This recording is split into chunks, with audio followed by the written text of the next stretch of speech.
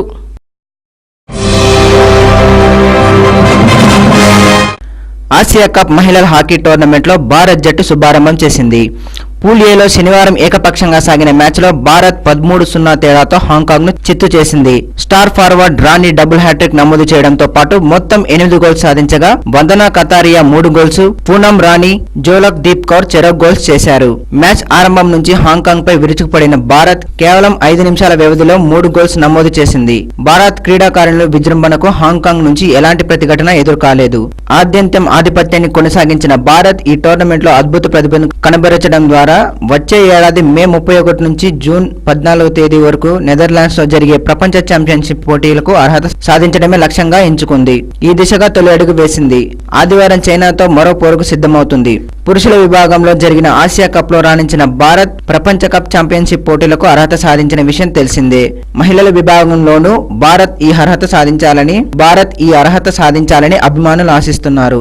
ఈ నేపథ్యంలో చైనాతో మ్యాచ్ ప్రాధాన్యత సంతరించుకుంది. వెస్టిండీస్ ఏతో భారత్ ఏ మ్యాచ్ లో విండీస్ పై యువీ సేన 93 పరుగుల తేడాతో జయబేరి మోగించి సిరీస్ సొంతం చేసుకుంది. కెప్టెన్ యువరాజ్ సింగ్ ఆల్రౌండ్ నైపుణ్యానికి తోడు స్పిన్నర్ రాహుల్ శర్మ 5 వికెట్లు తీసి తన సత్తా చాటాడు. వెస్టిండీస్ ఏతో ఏకైక టీ20 మ్యాచ్ లో భారత్ ఏ స్ఫూర్తిదాయక విజయం సాధించింది. ఈ విధంగా అనధికారిక వన్డే సిరీస్ లో ఎదురైన పరాభవానికి బదులు తీర్చుకుంది. టాస్ గెలిచి బ్యాటింగ్ ఎంచుకున్న భారత్ ఏ 7 వికెట్లకు 214 పరుగుల భారీ స్కోరు చేసింది. యువరాజ్ తో పాటు ఉన్ముఖ్ చంద్, కేదార్ జాదవ్, రాబిన్ ఊతప్ప భారీ స్కోర్ కు బాటలు వేశారు. విండీస్ బౌలర్ ఆండ్రూ రస్సెల్ వరుస బంతుల్లో 4 వికెట్లు పడగొట్టి లీస్ట్ ఏ క్రికెట్ లో చరిత్ర సృష్టించారు.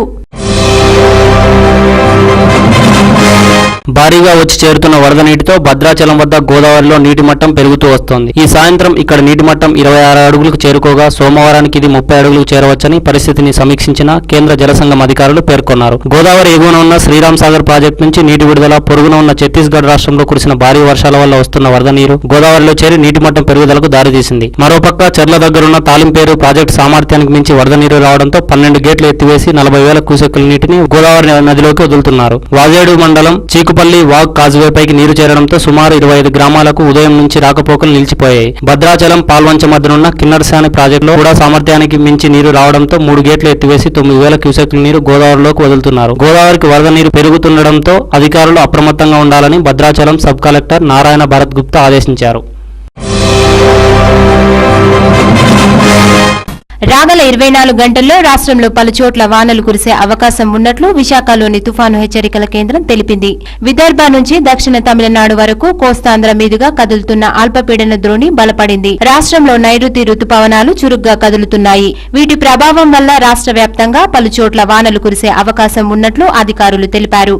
అక్కడక్కడ ఓ మోస్తారు నుంచి భారీ వర్షాలు సైతం నమోదయ్యే అవకాశం ఉన్నట్లు వివరించారు.